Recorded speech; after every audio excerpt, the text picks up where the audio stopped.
design versus a longitudinal design, it's because sections of the population are being sampled and then compared with one another. So here you can see there's an equal number of participants among 1-year-olds, 2-year-olds, 3-year-olds, and 4-year-olds. They're all being tested at the same time, and then their results are being compared to each other. All right, so let's look at these two studies and talk about what the difference is. In study 1, a researcher wants to determine if children acquire words at the same rate throughout early childhood. He follows that group of 50 children for 6 years from 1 year of age to 7, and then tests them for vocabulary at the end of each year. Now here, you see in study 1, it's the one that we looked at just a moment ago, and study 2 is the one that was on the last slide. So what is the primary difference between these? You can see that the basic research question is the same. In each case, the researcher wants to determine if children are acquiring words at the same rate throughout early childhood. So we're looking for what the key difference is, or why one method would be preferable over another.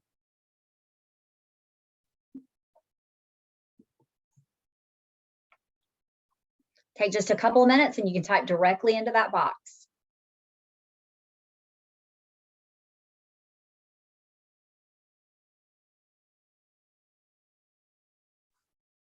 Danielle, I meant to ask you, do you want to start at the top and I'll start at the bottom and we just work to the middle and giving feedback?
All right, guys, let's take about another minute and finish your response.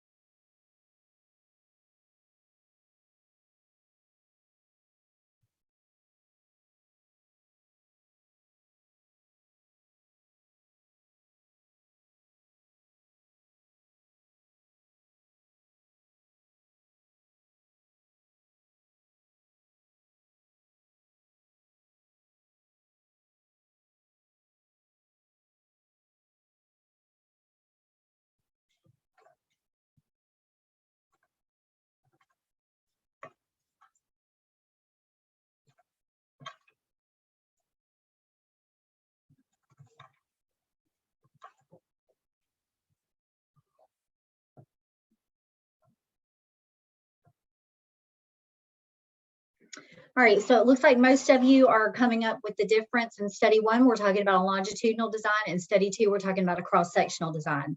So with a longitudinal design, because you're testing the same group of children, you're essentially eliminating some of the external differences that could exist between them and could possibly have an effect on the outcome of the study. But with a cross-sectional study, it would be shorter. Obviously, it would be easier to carry out because you're doing it all at once rather than having to revisit that same group over and over. But it also is subject to something called cohort effects. There may be external differences among the participants that you can't necessarily account for that a longitudinal design would sort of eliminate. Okay. All right. Good job, guys. All right, so now let's talk about experimental design. Hopefully this is one that you've already spent some time thinking about and talking about. So in this study, a researcher randomly assigned boys and girls to each of two groups. One group watched a violent television program while the other group watched a non-violent program. The children were then observed during a period of free play, and the incidence of aggressive behavior was recorded for each group. You're being asked to identify the independent and dependent variables. Just underline the independent with blue and the dependent with red.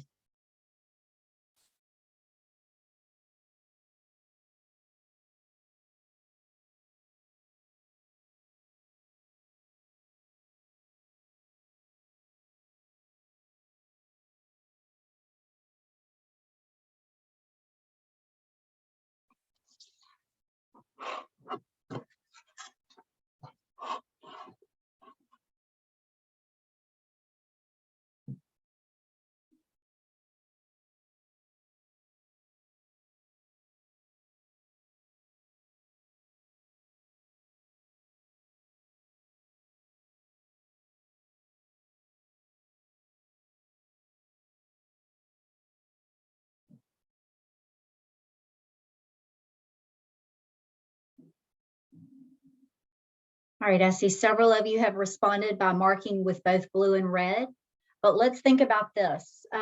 When we're talking about instances of aggressive behavior, for example, this is where the concept of operational definitions is going to be really helpful, because if you're talking about aggressive behavior, then you would want to make sure that you were being clear about not only what that aggressive behavior would be, but then how it would be measured, because what would be aggressive behavior to one person might not match another person's idea. So it would be really important that you establish that from the beginning. And also important to recognize that I saw several of you underline violent television program or non-violent television program. This is also where with experimental design, we have to think about control and experimental groups. So the control group would be the group watching just a normal non-violent television program, whereas the experimental group would be the group watching the violent television program. Consider what the researcher really wants to determine. Is violent television programming potentially having an impact on aggressive behavior? And that will typically kind of point you in the right direction about which variable is being manipulated. And that'll kind of help with your identification of the independent variable when we're looking at independent or experimental studies, sorry. All right, let's try this multiple choice question. Drawing a random sample of people from a town for an interview study of social attitudes ensures which of these looks like it would be the correct answer.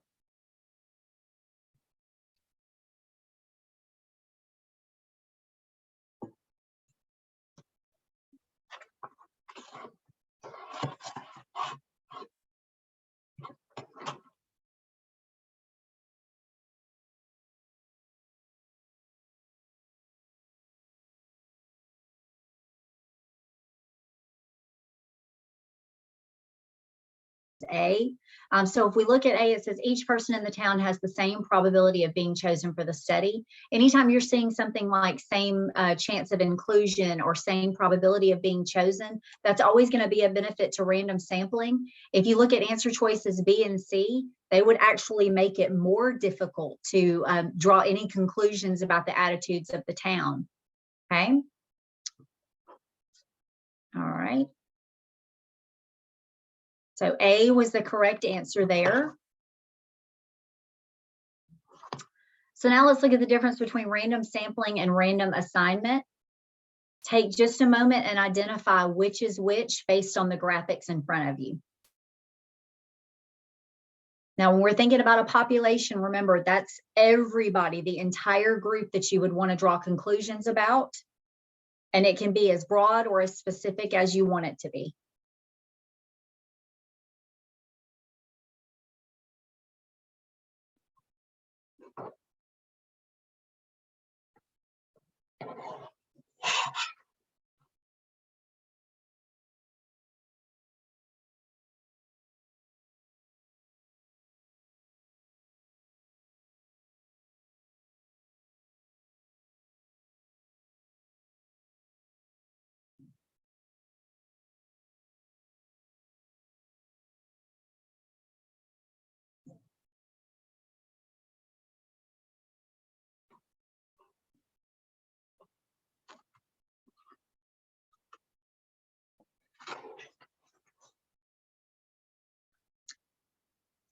All right, awesome. As most of you have identified correctly, we have random sampling on the left and random assignment on the right.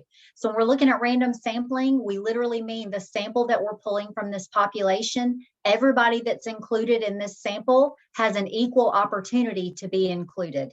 Whereas once we have our random sample on the right, we then need to separate them into a control group and a treatment group. And remember, the treatment group is going to be the one that's exposed to whatever the treatment is. That would be the independent variable. The control group is there strictly for means of comparison. They're the ones who aren't necessarily going to be exposed to that independent variable. Good job. All right, so let's take just a minute. You're looking at the same experiment that we looked at just a few moments ago with the television programming and instances of aggressive behavior. And think about if this experiment could be improved. So what limits the conclusions that can be drawn from this experiment? In other words, what would increase the validity of this experiment? So take a couple of minutes, look back over that study, and then write your answer, type your answer in the box.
All right, guys, something to keep in mind when we're talking about validity.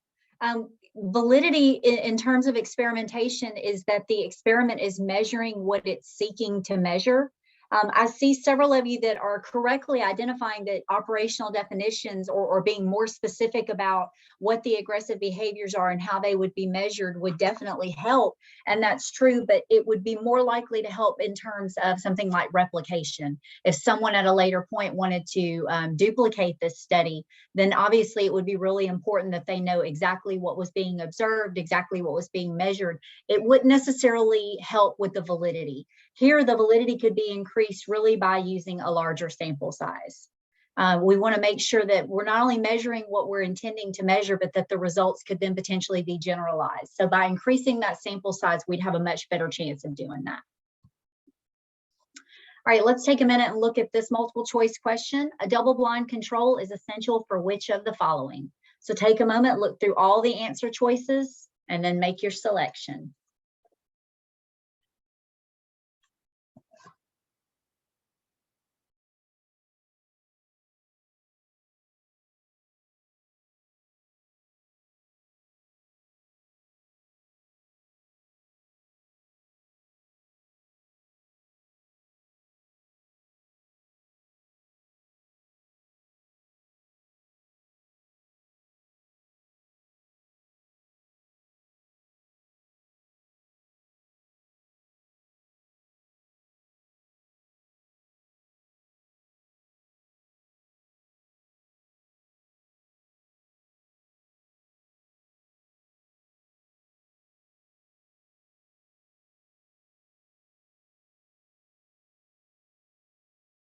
All right, far and away, I'm seeing letter D being chosen as the correct answer.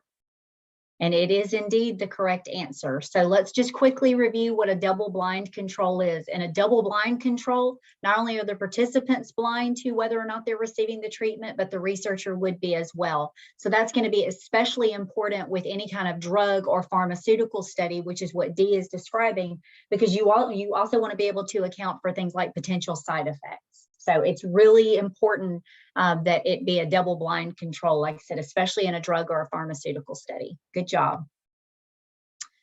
All right, now let's take a time and look back over the different types of research. These are the same ones that we looked at in the beginning: descriptive, correlational, and experimental. We also briefly reviewed the different methods that were associated with each type and what their basic purpose was. But now we're also evaluating them in terms of their strengths and their weaknesses. So let's take just a minute and look back over these. So with case studies, if we're looking at descriptive research, case studies require one participant. Now, that means you'll have a really in-depth and detailed study, but it may not necessarily be generalizable to a whole population. Naturalistic observations can be done when it may not necessarily be ethical to conduct an experiment. And then surveys, of course, are quick and inexpensive, which is probably the reason that I would guarantee just everybody in here has probably taken multiple surveys at some point. So those are all benefits or strengths to using those. But if we're looking at the weaknesses, then since we're talking about descriptive research, then that means that although we may provide a really detailed description of certain behaviors, just evaluating single cases or a handful of cases can be kind of misleading. Again, we wouldn't necessarily want to generalize those results to a large population. We also have variables that aren't being manipulated or controlled. So without that element of control, we also can't determine things like cause and effect. When we're looking at correlational research, again, most common methods used here are going to be surveys, naturalistic observations, and then we would use a longitudinal or cross-sectional design. And again, this is looking at relationships that are already naturally occurring between two variables, and the goal is just to see how well one variable potentially predicts another. So strengths associated with correlational research is, for one thing, it works really well with large groups of data. Obviously, we can use correlational research as well if an experiment is, not ethical. But if we're looking at weaknesses, again, just like with descriptive research, if we're not able to control those variables, then we also may have a third variable or a confounding variable problem. So with a third variable, this is going to be where some extra variable has potentially caused the results or affected the results. And with a confounding variable, this is some external factor that you didn't necessarily account for that could also have an effect on the results. So we want to kind of be aware of that. Also, correlational research can't ever specify cause and effect. Again, without manipulating or controlling variables, you're not going to be able to identify cause and effect. So the last one, experimental, obviously is where we're looking at experiments, and the purpose would be to explore cause and effect. So that would be a major strength associated with experimental research. Because we can manipulate and control those variables, we can potentially specify cause and effect. But a major weakness associated with experimental design is sometimes experimentation is not feasible. It may not be ethical for some reasons. For example, one that I use with my class is we can pretty well determine that smoking may cause lung issues, but we do that by means of correlational or descriptive research because it would be unethical to encourage people to smoke and then see what health problems might arise. It also may not necessarily generalize to other contexts. In some instances, experimental research may be very specific to a certain problem or type of research question. And in other instances, it might be hard to control for extraneous variables. And those are going to be variables where there's an association between two variables, but it's not necessarily a cause and effect relationship or association. All right, so now let's talk about descriptive statistics and do a brief review of measures of central tendency. Just as a quick review, when we're talking about measures of central tendency, we're usually talking about mean, median, and mode. So if we look at this data, take a moment, look over the numbers, and then determine the mean for the control group.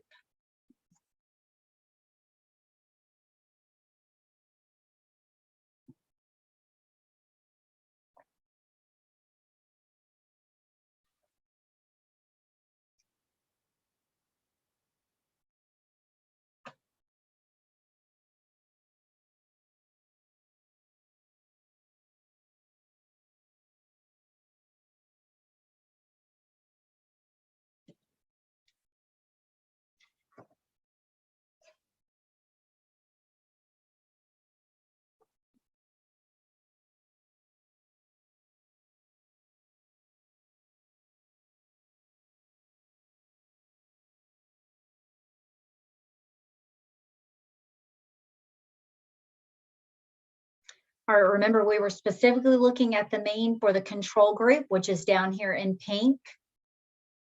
And when we're talking about a mean, we're talking about an average. So the mean for the control group would be 1.14. Now the formula is down here in the lower right-hand corner. But essentially, if you're adding all of those numbers together, again, you would take the average and that would give you the mean.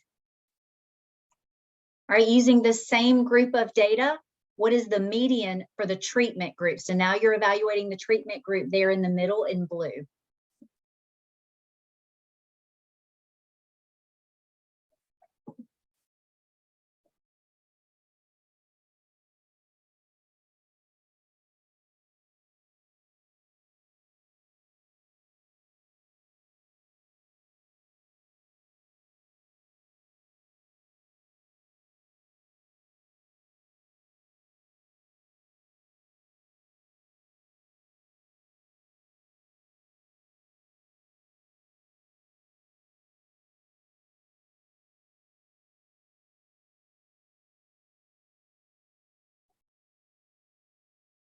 All right, looks like most of you have come up with the correct answer. The median for the treatment group would be 4.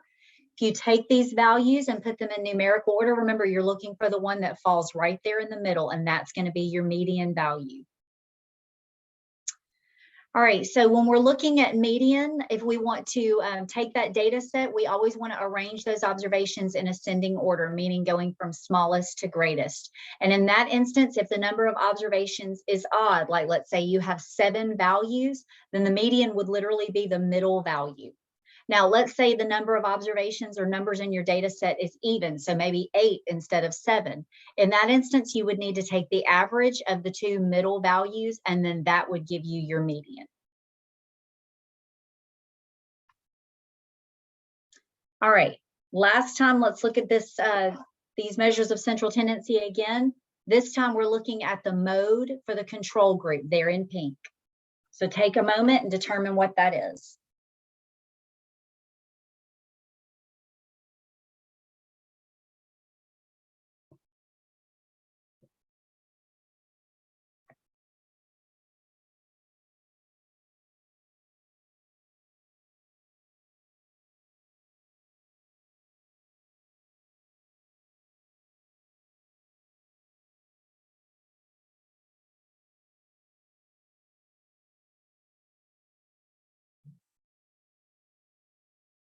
All right, if we remember that the mode is the most frequently occurring value, and we're only looking at that bottom row of data in pink for the control group, then we can see that the mode would be 0 because it appears more frequently than any of the other values. Good job.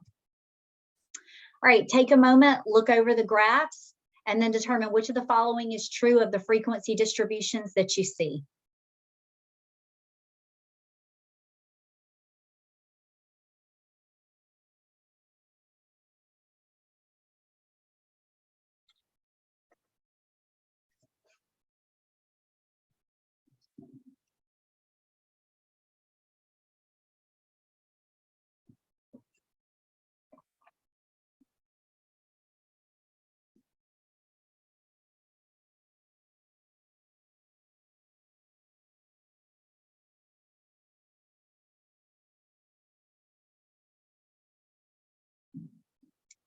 All right, very good. You can see that the answer is B, which it looked like most of you were selecting. So let's take just a minute and look at this. When we're talking about frequency distributions, it's important to look at that curve.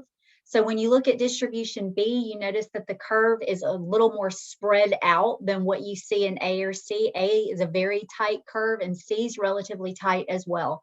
So when you see a frequency distribution that's more spread out, like you do in graphic B, that just means that there's more variation. In other words, the scores are more spread out than what you would see in graph A or C.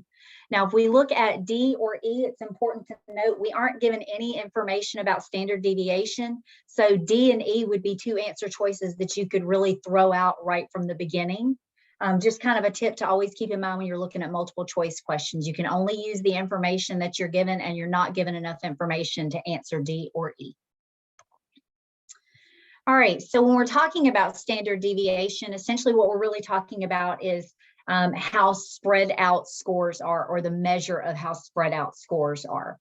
It's used in statistical practice when the mean is used to calculate central tendency. So it's really measuring how much spread or distance we have around that mean.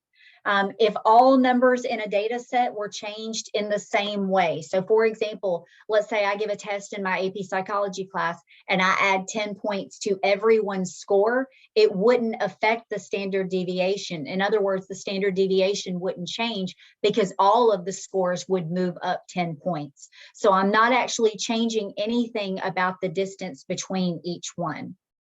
Now, with the graph that you're looking at on the screen in front of you, essentially represents a bell curve. So this is a normal distribution. Unfortunately, the best way to handle these is really to remember it, because it really helps a lot if you can maybe not necessarily draw it from memory, but if you can remember what those numbers actually represent.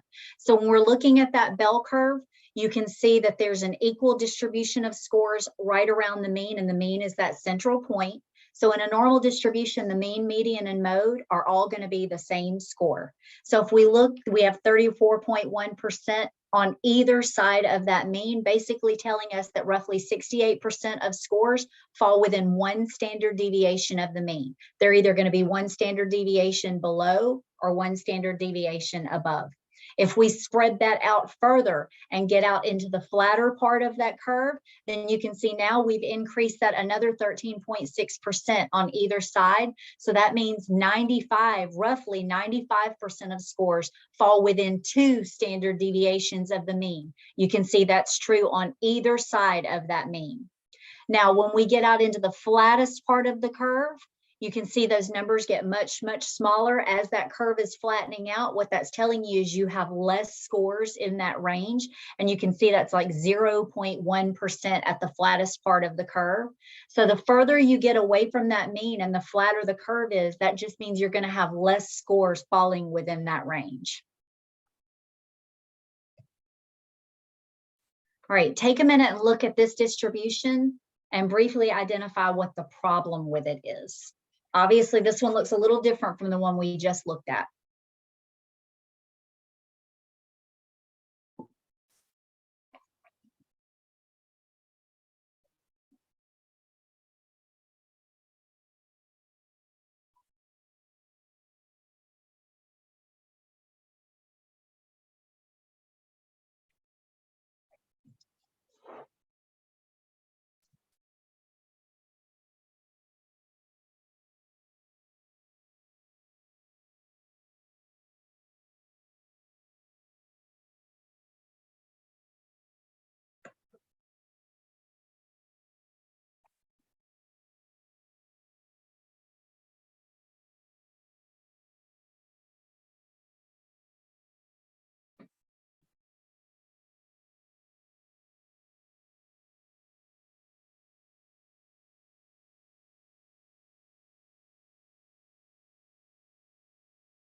All right, so as most of you are correctly identifying, this isn't necessarily a graph where there's a problem per se, but it's definitely not a normal distribution because we can see that it doesn't have that perfect bell shape like the last one did. So this curve would actually be a negatively skewed distribution. And what that means is it's skewed more to the left. Now, the way that I try to help my students remember this is if we think about the values that are on the graph, we have negative values to the left, positive values to the right. So if we look at the direction that that tail is sloping down, if we see it moving toward the negative set of numbers, that's a negatively skewed distribution. And with a positively skewed distribution, you'd see it the other way. So essentially what this tells me is that most scores fell in a higher range, but there were a few outliers in a lower range. So if we're thinking about it as test scores, then this graph could potentially represent that most of the class did well on the test, but there were a few people who didn't do quite so well, but it didn't reflect a perfect distribution. Another important thing to note with a negatively skewed distribution is you notice that the mean, median, and mode fall in different locations. Remember, in a normal distribution, the mean, median, and mode are all going to be the same. With a negatively skewed distribution, however, you can see the mode is higher than the median, and it's also higher than the mean. So what we're really seeing here is if we don't have a normal distribution, if we have a negative or a positive skew to the distribution, then the mean is not necessarily going to be a great reflection of what we're seeing here because it's going to be skewed. In other words, it's not going to accurately reflect where most people scored because it's skewed by those negative outliers. Okay, so just something to keep in mind when you're looking at those skewed distributions, whether they're negative or positive. All right, so take a moment, read this question, and see what you come up with.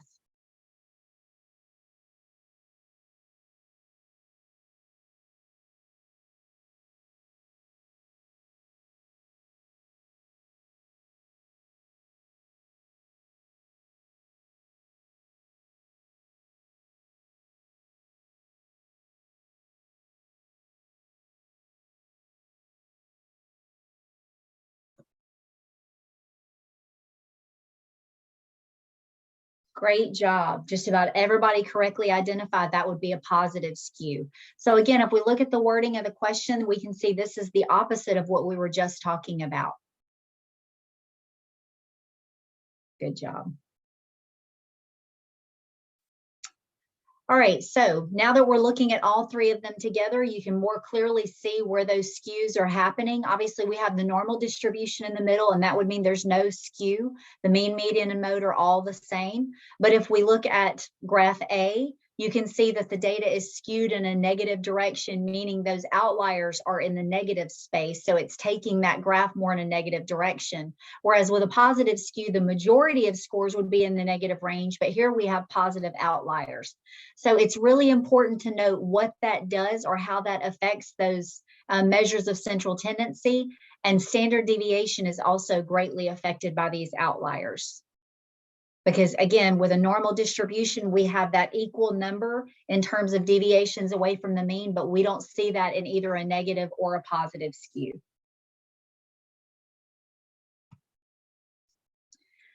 All right, so let's go back to the experiment that we were looking at earlier. It's the same study, but now we're given a little bit more information. So after the experiment, the researcher concludes that there is a significant difference between the aggressive behaviors recorded for the nonviolent and violent television groups. What does this mean?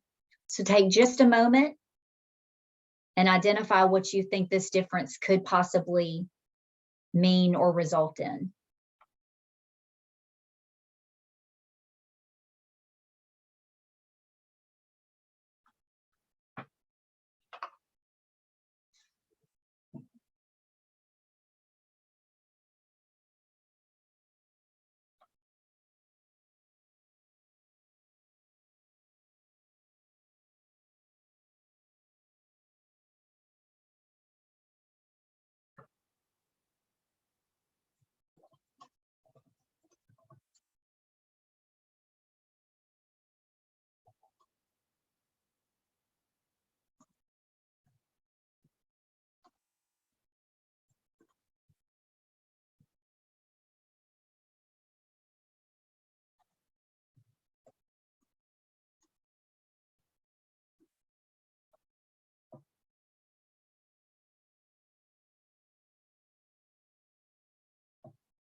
Hey guys, just something I'm noticing that several people are writing, so it's easier to say to all of you.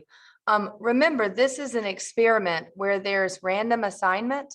And so we're not talking about a correlation. We're talking about the independent variable manipulating the dependent variable.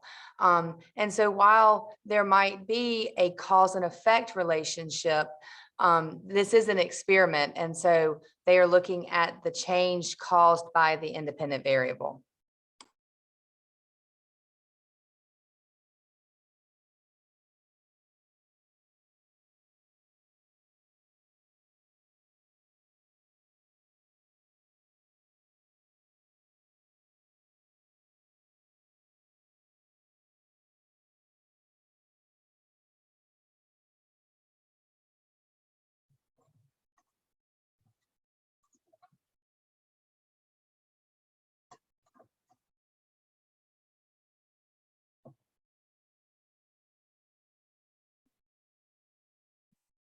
All right, so this is kind of a good moment to stop and just very quickly review different research methods. So as Ms. Bakken was saying, when we were looking at that research methods chart earlier, you can see that correlational research and experimental research fell into different categories. Here, if we already know that this is an experimental method being used, then we already know that we're not just talking about, is there a relationship between these two variables, because the researchers have essentially manipulated the variables to determine if there's a cause and effect relationship. So when we're looking at the results and the researcher concludes that there is indeed a significant difference between the aggressive behaviors for each of the groups, both the nonviolent and violent television groups, what that tells us is the results are likely statistically significant. And when we talk about statistical significance, that means that the results are not likely due to chance. In other words, they likely didn't happen just by accident. They demonstrate exactly what the researcher likely hypothesized would happen. Based on the way the researcher designed this experiment, it's likely that they already believed that watching violent television programming would increase aggressive behaviors in children. And so the way they set this up and randomly assigned the control and experimental group was a way to determine that. If they determined that there was a significant difference, then what that's really telling us is that the difference is likely not due to chance. It's due to the independent variable itself or the television program. So just make sure that you are, kind of keeping that methodology straight. We don't necessarily want to mix correlation and experiment because they're not really giving us the same information. Experimentation goes quite a bit further because of that manipulation and control for variables. All right, so using that same research, can we be sure that this experiment is ethical? So again, take just a moment, read back over the study, and determine if there are things that the researcher should have done before the study, and what are some things the researcher should be sure to do after the study in terms of ethical concerns.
All right, guys, based on what I'm seeing, it looks like a lot of you are kind of moving in the right direction in terms of ethical concerns, but I'm also seeing some people that are referring to evaluating the children's backgrounds or operationally defining aggressive behaviors. Remember, those would be maybe concerns about the research design itself, but not ethical concerns. Ethical concerns, remember the whole purpose of ethical guidelines is to ensure that participants are free from harm.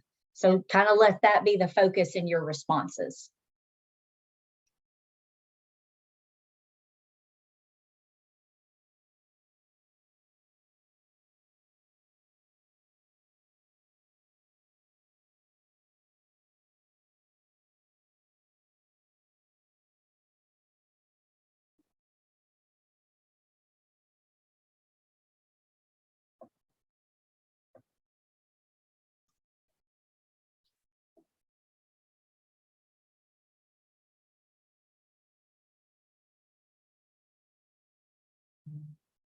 All right. Great job. So I see several of you that are identifying things like informed consent.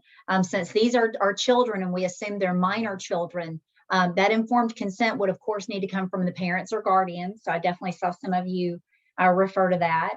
Since we're talking about human subjects, you would likely also need to get IRB approval. So whatever institution you're conducting this experiment on behalf of, they would likely have an institutional review board that would review and then approve your study. You would need to keep the participant information confidential. Again, that could be especially significant considering these are children. And then at the end of the study, many of you correctly identified you would need to debrief the participants and of course their parents or guardians about the results of the study.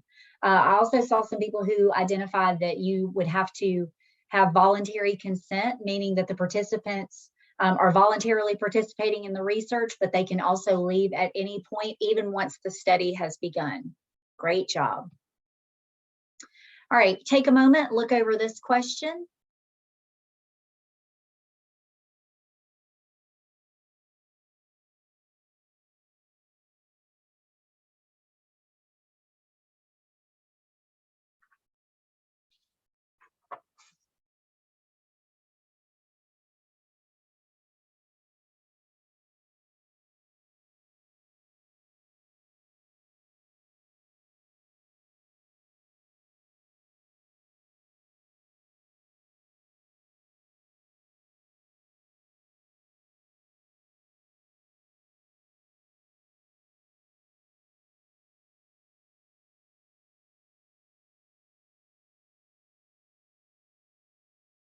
All right, so I can see that most of you have correctly selected letter B. When the client provides written permission to share results, in that instance, it would be okay or permissible for a psychologist to share a client's test scores with another person. I did see that many of you were also selecting never. It looked like we were kind of confused between those two. So let's just very quickly talk about this because although it may seem that never would be the correct answer here, obviously we really stress confidentiality. If the client expressly gives the psychologist permission, that's a different thing, because if the client is saying it's okay, then the psychologist literally has their permission to do it. Now, that would be the only instance where that would be okay. But just always make sure that you're carefully reading each answer choice, because I know it seems on the surface like never would be the correct answer. There is actually one scenario where that would be okay. All right, so let's take a moment and just briefly review those ethical guidelines again. Obviously, we need to make sure that we obtain potential participants' informed consent, meaning you have thoroughly gone over what will happen to them, what the procedures of the experiment will look like, and then you've gotten them to agree to it, but not through any type of coercion. You have to make sure they're being protected from physical or emotional harm and discomfort. You need to keep information about the individual participants confidential. Now, you may potentially be given permission to share their identity. That's a very different thing, but in most instances, any information about the participants in your research is going to be kept confidential and their identities would be kept anonymous.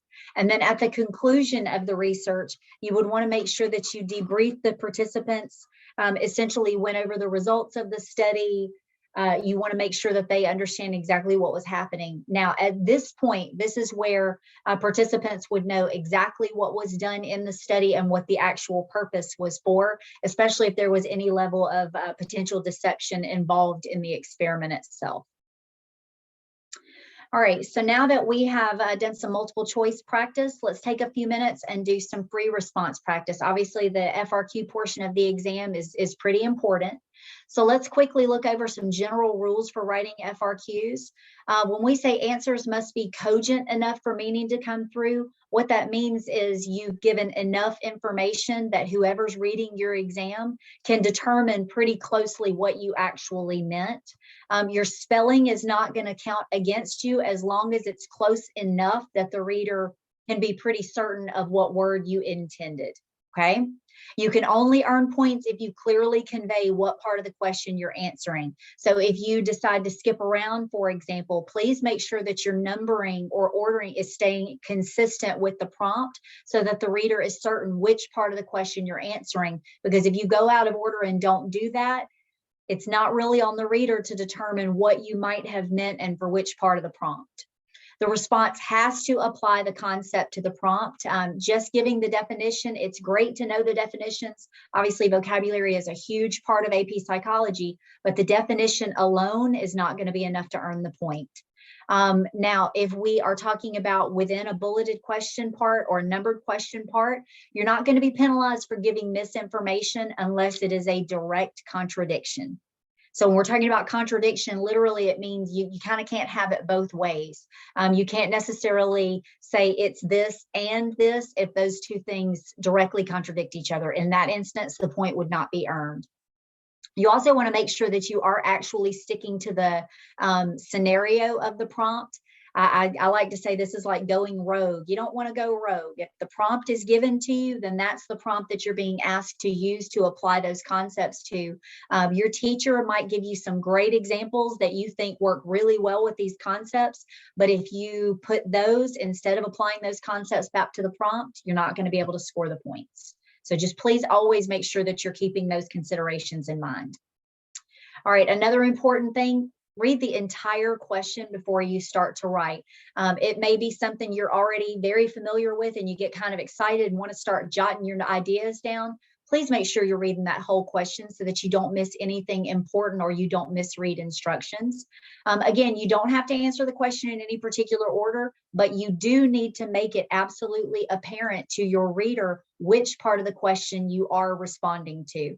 Both Ms. Bakken and I have experience in reading the exam, and we can tell you firsthand, it has to be apparent which part of the question you're actually answering. It's not up to the reader to determine if what you're writing in the first line should really go with the concept in the 5th bullet point. Okay. It's also a good idea to space your answers to each part of the question, strictly because it just makes your response easier to read. I always say that the response that's easier to read is going to be easier to score. That always works in your benefit.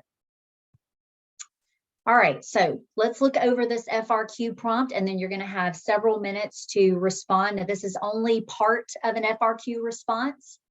So a study was conducted to investigate the role of framing on concern for healthy eating. Each participant was randomly assigned to one of two conditions. In the first condition, the participants read an article indicating that obesity is a disease. Participants in the second condition read an article indicating that obesity is the result of personal behaviors and decisions. They were then asked to indicate how important it would be for them to eat a healthy diet. And you can see the scores ranged from 1 to 9, meaning 1 was not very important, 9 was very important. So you have 3 bullet points down here. That is what you're being asked to provide in your response, and you're using the information in the scenario to do that. So take a few minutes, type your response into the boxes, and Ms. Bakken and I will give you feedback on your responses.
Right, guys, I'm seeing a lot of you that are identifying the dependent variable, and that's great. But remember that first bullet point, you need to go a step further, not just the dependent variable, but an operational definition for it.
All right, guys, let's take a couple more minutes.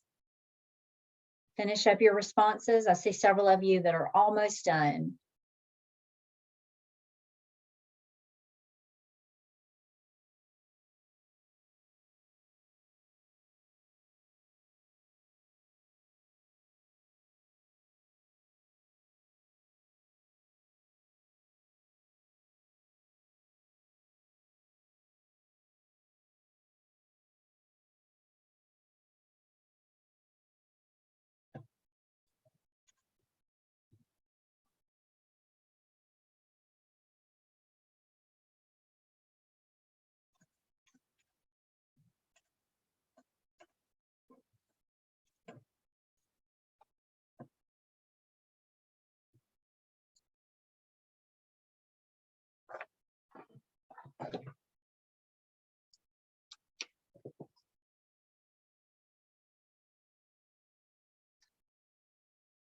All right, let's take about one more minute.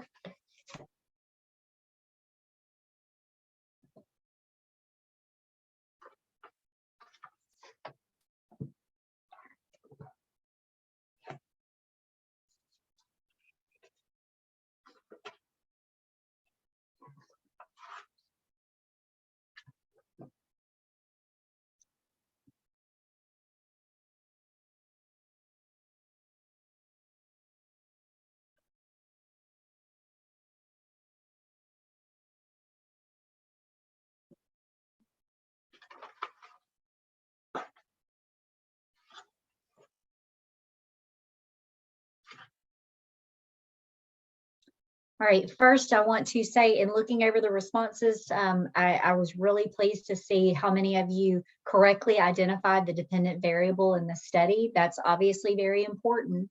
But keep in mind, always read your task carefully.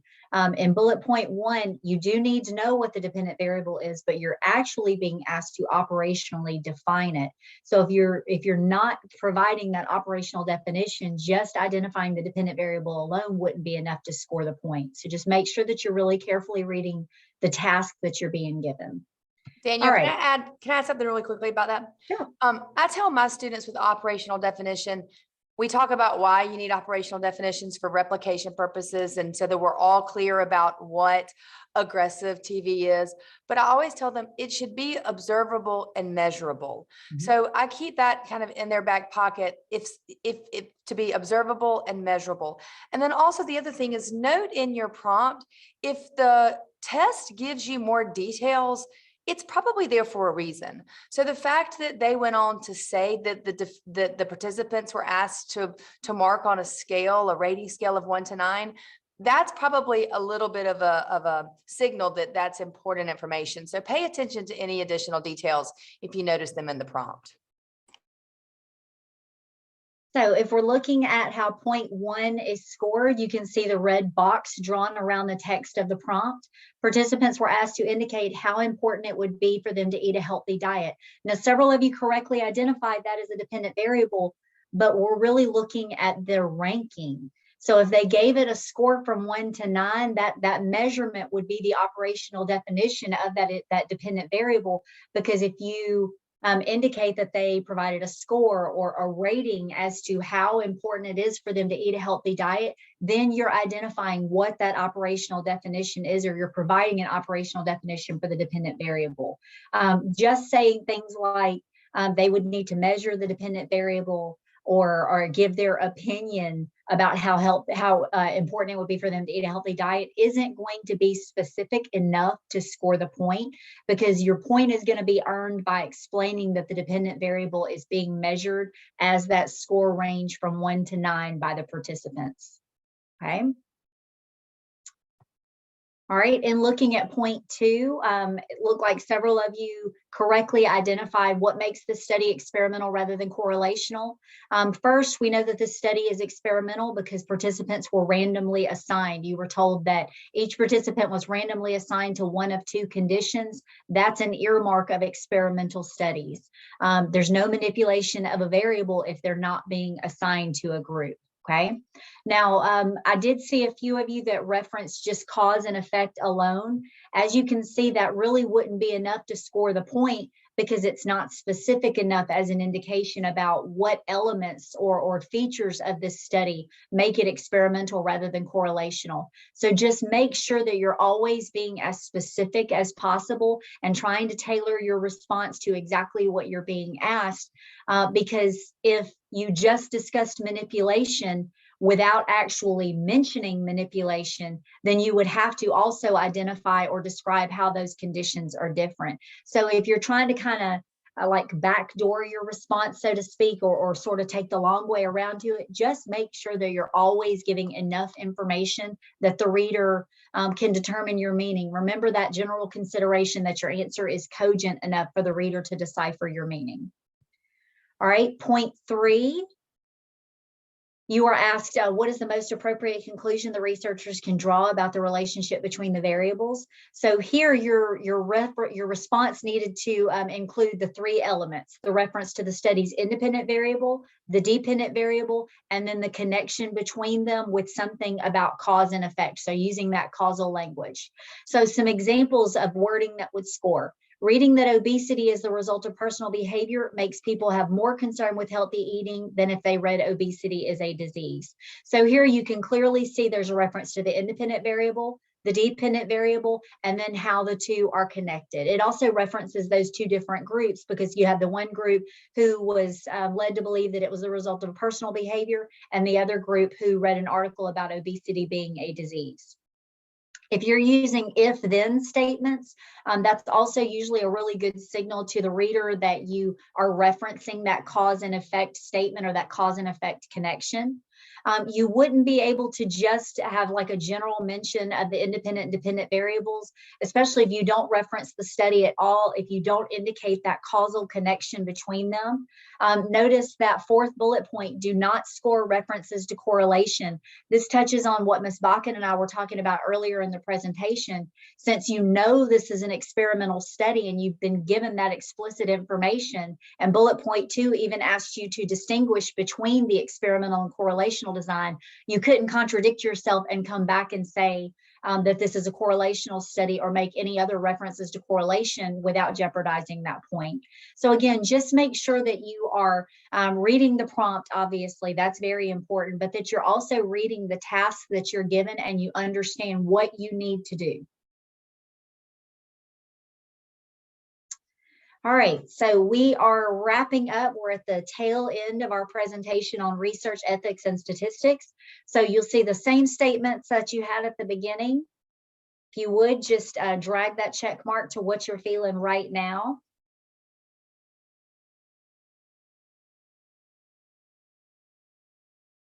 Definitely seeing a lot more of you that are very confident. That's great. It looks like more of you are in the somewhat confident range than you were at the beginning, so that's also good. The idea here is that we're just moving the needle a little bit. Hopefully for many of you, this was review of Unit 1 content, so I'm guessing certainly not the last time that you will see it.